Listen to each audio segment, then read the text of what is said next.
to episode 20 of Anime and Us. I'm TJ. And I'm Sean. And this is the review show that reviews anime from A to Z, sort of. Alright guys, so last episode we spun the wheel for Category R and got Rurouni Kenshin, also known as Samurai X. It was pretty cool. Little backstory real quick. It was a Japanese manga series written and illustrated by Nobuhiro Watsuki. The story begins during the 11th year of the Meiji period in Japan. The anime was released in 1996, finished in 1998, and the manga, just for Rurouni Kenshin, worldwide, as of 2014, sold 70 million copies. It's probably one of the most widely bought mangas ever, if not the most. Wow, that's for a good reason. Yeah, for sure. So, I guess before we get started, we should say this is probably one of the few animes that I have more experience with than you do. I mean, I watched it as a kid on TV, but I honestly didn't remember much. The most I remembered was the end of the series, which we didn't watch. We only watched, so if you go on Netflix, it's 3 parts. And it goes up to 27 episodes. Is the first part. So we watched the first part, and we watched 4 episodes of Samurai X, which is a prequel. So what I remember as a kid mostly was the end of the series. Right. So what we just watched, 27 episodes and Samurai X, pretty much new to me. I didn't really remember much of it at all, except for maybe the first 2 episodes. It's funny that you say that. My first experience with the show was Samurai X. Really? Yeah. Oh my god. Talk about the letdown when Rurouni Kenshin starts.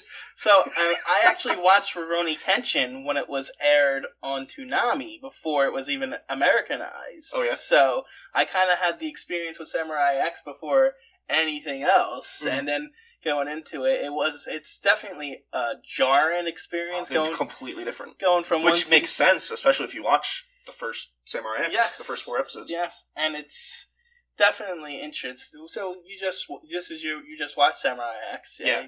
So first off, Samurai X, before we get to Rurouni Kenshin, absolutely amazing. It was so good. There was not a single part of it I didn't like. Probably should have ended the series right fucking there. That's how good it was. And you didn't want to watch it. Yeah, well, I didn't really know. I was like, oh, it's a prequel. It's him training with his master. Whatever. Who cares, right? Let's go watch some Rurouni Kenshin. Fuck, I'm like, it was so good.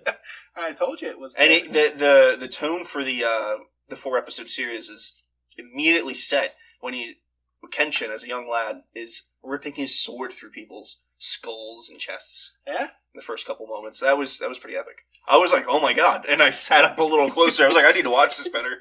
Well,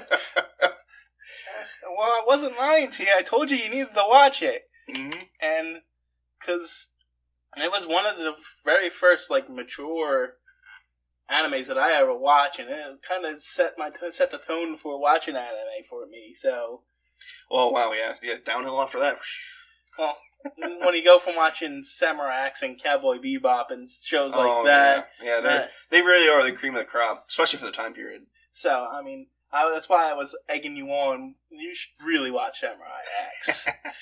I didn't want to say how good it was or anything because I just wanted you to go in. It really was. Anyone listening, stop now. Go watch Samurai X if you haven't seen it. I mean, that's how good it is. Because the first, I actually didn't rewatch it, so you're more fresh on it than I am. Man, it was good. So the first 2 episodes, I believe, were prequels, right?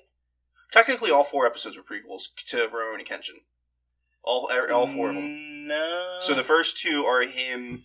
He's sort of in the first episode. He's sort of training with his master, but he leaves that very quickly. You don't really see a whole lot of that. Right. And then he goes to this this group of people. I'm assuming they don't really get into what they do. You learn to as the episodes go on that they're political figures and they're trying to change the Shogun era to a new era, and so they're killing people. They're using Kenshin to murder people as an assassin. Right. And that's the first 2 episodes. In the second 2 episodes, it's still a prequel. He's with his new wife in hiding in those 2 episodes. And at the end... Doesn't he die at the end? Kenshin? Not at the end of the 4 episodes, At the end of the 4 episodes, I remember him contracting this weird disease. I remember that too. I think that's at the end of Rurouni Kenshin. No. I know how Then it might be a standalone movie or something, but it was not part of Samurai X 4 episodes. Really? I literally watched it 10 minutes before we sat down to do this podcast, yes. In those 4 episodes, not a part of it. So we paused a little bit here to do some research. And I watched Samurai X, it was a 4-part OVA called Reflection, apparently, which takes 2 episodes before and 2 episodes after the show. apparently what I saw was 4 episodes as a prequel. Yeah. So we watched 2 different things, and technically I watched this years and years ago. So still, that 4 episodes that I saw, I mean, I can't speak to what you saw, the 2 and 2 before and after, but this was still fantastic. It was absolutely amazing. And the one I watched, I remember it being really, really good as well. So, I mean, Rurouni Kenshin's not coming off our list. We still have 2 more seasons. Yeah, there's 2 seasons, and I guess if it comes up again, we'll do the reverse. You watch the one that I watch the one that you watch. Yeah. We'll call it done. Yeah, we'll do it that way. It's but so good. So the best part is Samurai X, not Rurouni Kenshin. Well, anyway, let's get to it. I guess we should get to Rurouni Kenshin. Good. What's it about? A wandering samurai with a reverse blade sword. So when he fights people, he doesn't kill them. He does that because he used to be a manslayer. Everyone says that over and over again. But Tosai, the manslayer. And he's just trying to live his life peacefully because he used to be a terrible murderer. Everyone used to be terrible murderers, apparently. Yeah, well, I mean, we're talking about an era of superiority in the sense, in the actual livable sense that people owned people and they did whatever they wanted with them. And he helped bring that change into freedom. So, flawed freedom, and you see that throughout the show. But still freedom. This show pretty much acts like a shonen in certain respects. Oh, yeah, for sure. So it comes in and introduces superfluous characters that we really don't care about. Yeah, most of them don't need or do anything really with them. So, a couple of them are interesting. Like, I like Sonosuke a lot. What I really dislike about him is that he never really picks up a sword again after... the first 2 to 3 episodes, Kenshin cuts it in half. His gigantic monster sword and beats him, rightfully so, because Kenshin's the I think main the sword comes back later in the series, actually. Even if it does, 27 episodes in and he's just punching people. Come on, pick up a sword. 27 episodes in, they're still wandering about doing nothing. Yes, there's not a whole lot of story in the first 27 episodes. That's the big problem with Rurouni Kenshin in general. It's just a lot of character building. I don't want to say fluff, but there's a lot of character. It's a lot of fluff. Character building, because there's a few episodes about. There's a couple interesting ones. There's a couple about the kid. I liked him. I forget his name too, but they sort of pick up this kid that's a straggler, right? And they train him and everything, and you actually see him get a little stronger to the point where he can beat competent swordsmen with a stick. And there's a few episodes where he has love interests and none like of that really matters, but that's it's a lot of character development episodes. It feels like it's taking its time. And this is something that all animes do. These specific types of character development episodes never come back. The only ones that did was probably Sonosuke with his past and the lady doctor that he liked. Right. Everything else, it happened, and then you literally never see those characters again. And every anime does it. I'm just tired of it. It's boring. Well, and that's a big problem with Rurouni Kenshin in general. Is it does get boring at times. Yeah, it does drag. Because, I remember before we started doing this podcast, I tried rewatching it. And in 12 episodes in, I was like, yeah, it hits a lull for sure. And then I was done. But then going back and rewatching it, I really started to appreciate it again because... it's done well. It is funny at times. I laughed quite a bit. Well, compared to what we've been watching. Yeah, compared to what we've been watching for sure. This was a breath of fresh air. And you know what I really like of it, for a lack of a better word? I like the conservative nature of the show. Yeah. Because there was a hot tub scene in this show, and they played with the tropes on it. There was no fan service. They still played with the tropes on it, like every other anime does. But it wasn't. They didn't take it too far. You didn't feel like a creep watching it. The girl was like, "Don't peek" to the 2 guys, and they're like, and the 2 guys have no interest in her at all. Yeah, it was just so like, weird. Why would we peek? And so they go to peek because she told them not to peek, and then she hits them and says, "What did I tell you about peeking? Do you think we're bathing with no clothes on over here?" So, I like the conservative nature of it and the way they played with tropes. Yeah. Yeah, it worked out. It was pretty good. Like I said, fluff. A lot of episodes didn't really matter. Now, as I remember Rurouni Kenshin, a lot of the more important story arcs are later on. They're not in the first part. This definitely feels the first part sort of sets the tone for who he is and what he likes to do. It's building up, and it's building up. He's living his life, and if something happens, he helps people out. Right, and there's a few arcs where they start, they introduce the leader antagonist. Yes. And he becomes a big part later on in the series. So they did really good foreshadowing. Yeah, and then the last episodes we watched, there was a whole pirate arc That was out of nowhere. And back to the conservative nature, in a sort of the same tone, the pirate was like the first badass woman, in my opinion. She's a fucking pirate. She's ready to kick ass and take names. And then she swoons for him. Oh, and then, of course, main character's girl swooning for him. But it's like, come on. She was a badass. And you just fucking pacified her. Well, not only that, her backstory was about her father wanting her to get married and stuff. So it was pretty ridiculous all around. Yeah, and she was really a badass in that episode that they introduced her in. And then she just gets her ass kicked from then on. From then on. And she gets wet or whatever. Right? She was poisoned, and he, gives her some really pink clothing, and it's like, oh, I'm a woman now. Yeah. And I'm instantly in love with you from that point on. You could really tell this was, they did a good job for the time period. Oh yeah, for the time it was made and the period that it's set in, they did good. They really got the misogyny down. Yeah, which is true. I mean, it's there. Yeah. They could have laid it a lot more thick, and it would have made more sense, but they still did a good job of it, for sure. So, yeah, Kenshin's a badass. I liked whenever he got super serious. And this was purely for the viewer. It's not something that actually happened in the show. It's not like a power-up, but his hair would turn a bright red, almost a pink. Oh, I didn't even notice. Yeah, every time he would get really serious, and it would just become a lighter shade. Like I said, just for the viewer, not for what's actually happening in the show. It was just cool. You know something bad's going to happen. You know what I like about Kenshin that is different from a lot of other and protagonists and heroes in the other animes and shows?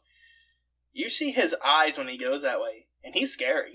Yeah, it's just a cartoon, but it looks like he's ready to kill. Yeah, he is a scary guy. And I think it's so easy to. Well, I wouldn't say easy, but I think it's easier to make that contrast because he's such a happy-go-lucky comedy series, and then when he gets serious, it's like, oh, that's not normal tension. So, and you see him just destroy people with ease. So when someone gets the better hand of him, it's like, oh, this guy's. Mm-hmm. He's got a little skill. Yeah, this guy is not to be fucked with. So it's they did a really, really good job with it in certain aspects. It's just not Samurai X. Yeah, Samurai X. But you could tell they had good material to work with from that. Yeah. So it's an interesting way to make a series because you're not powering him up because he's already as strong as he's ever going to be. You're not building the story up. The story's already happened.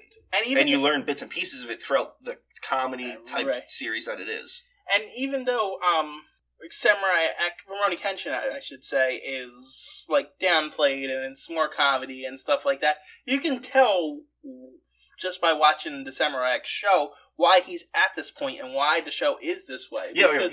Because it's just this is where he got to in his He doesn't want to kill anymore. He's done. Yeah. So, of course, he's just protecting people and being the good... He's trying to remember his late wife, I don't know. So, in the first 4 episodes, maybe you didn't see this, he married the woman. Or he wanted to marry the woman. They were posing as a marriage in hiding, and he wanted to marry her. I don't think I saw them one. So, the very last of the 4th episode, she's sort of, holding him, and he says, when we're done fighting, I'm going to lay down my sword because I can't remember her. I can't honor her memory if I kill people. Or if I die as a swordsman, I believe. So why this show really hit hard for me in watching the Samurai X OVAs that I did is because he's married to the girl in the show. Yeah. At the end of that, and when they die together, at the end, that really... So you know where it's going, and you're seeing how it's building up the relationship and stuff like that, and it's just like... That's always another interesting way to make a series. You know he's not going to die. Right, yeah, no. And you think it's not going to create tension, and it usually doesn't in the shows, but Rurouni Kenshin does an okay job of that. I still feel a little tension. Well, Kenshin's not going to die, and the girl's not going to die, but that doesn't mean everybody around him's not going to die. I mean, all the important people live. Sanosuke lives. He's in the last episode. Of the one you watched? No, in the one you watched for Flash. Was he? I read through it real quick. Oh. Yes, Sanosuke hands him a grilled fish in the one you watched at the end when they're dying. Yeah. So it's just an interesting way to make it because you know that they're not going to die, but they did it so well you still want to watch it. Right. It's usually it doesn't work right now because there's no tension there.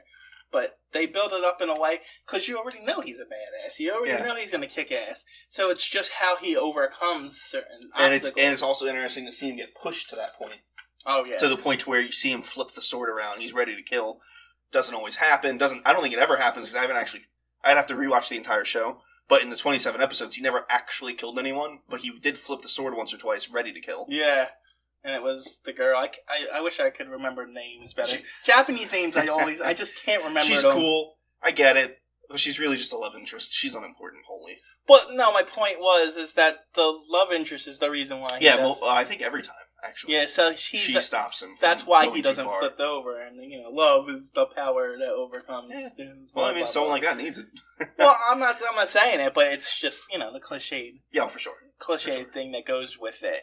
So, this was good. Could be a little bit of a short one, I guess. Yeah, I mean. It was good. It wasn't so good that we could go on for hours about it. Yeah, no. It was good enough to watch and be happy with it. Right, and we're a little miscommunicated with what we watched and what we didn't watch. Yeah. Well, you know what? That kind of sucks, but so I mean, I'm funny. Sure. I mean, we probably won't get it again for a while because that's just our luck. But when R comes around again, or if one of us gets a choice, maybe we'll pick it. I don't think I would pick this. I wouldn't go out of my way to watch it, but I don't have problems watching it again. Yeah, I wouldn't mind either. I'm gonna give it Rurouni Kenshin, not Samurai X. We'll grade both of them, I guess. Well, I'll grade mine. You grade yours. I'm gonna give Rurouni Kenshin a 7. 7 or 8. It was good. What did we give? We gave Eden of the East an 8. Eden of the East was really good. Yeah. So storytelling was top notch. This, I believe, is almost as good. The only reason why I don't think Rurouni Kenshin was as good is because a lot of the fluff I didn't enjoy. And what was the other thing we gave an 8? I don't know. Was it One Piece that we gave an 8? Probably. One Piece is great. Yeah, so, I mean, this is kind of up there, so it'd be a 7. Samurai X, though, the one I watched, fucking 10. Oh, yeah. I would watch that right now when I just finished watching it. Yeah, the one I watched, I think the same thing. It was a 10, too, because it's one of the pinnacle animes. Yeah, it just is. It's up there with Cowboy Bebop. Highly recommend watching Samurai X. You don't have to watch Rurouni Kenshin, but it's a good show to go with it for sure. Well, yeah. Well, I mean, Rurouni Kenshin's like 95 episodes total. You can watch. Yeah, it's a big show. And Samurai X is like 4. 4 half-hour episodies. So, you can blow that in an afternoon. Yeah, and be really happy. It's worth it. Highly recommend Samurai X. So yeah, I mean, this was a good show to watch. Mm-hmm. All right, so spin for category. Yes. Oh wait, what's up? Before we spin, we had a little snag with our other wheel. Oh yeah, so we use like a web app to spin our wheels. Categories. And the one we usually use categories. The one we usually use only has, for some reason, lets us put 100 things in there, and for some reason S has like 145. Yeah, that was insane. So we had to find a different wheel. So we had to find a different wheel. So it's going to sound different. Yeah, it's gonna sound a little different. There's like a. Well, I guess you'll see. We'll see what happens. Let's go. Oh, that didn't count. Yep, that did not count. Let's spin it again. Yeah, there we go. There goes the wheel. And then the clapping's gonna come again. Oh. Yes! Yes! We got it! Sean's happy. 148 chances. We got fucking Steins Gate. I'm so excited. That's probably going to sound terrible. Oh. My hairs on the back of my neck are standing up. Yeah, Sean's been wanting to watch this one for a long time. This is kind of the one he wanted to do this It's my favorite anime ever. It's the one he wanted us to do this anime for. So it's pretty impressive that out of 150, that's someone the biggest list so far. That we got the one he wanted to do. So, hey, you were here. We copy and pasted. I did not add in extra Steins Gates. I didn't say you cheated. It's just funny that the way this stuff has been playing out recently. People are going to start thinking that we're cheating now. Yeah, well, yeah, maybe, but Jesus Christ, I'm excited. But then again, we were due. Yeah, we were due something good. Now, to be fair, it's not everyone's cup of tea. I'm not going to give anything away from the story. You got to watch it organically. But I'm going to hate it. It's odd in the beginning, and the payoff at the end, in my opinion, is so worth it. Okay, but I'm going to hate it. It's okay. All right, guys, next episode, Steins Gate. Yeah, I guess. See yous.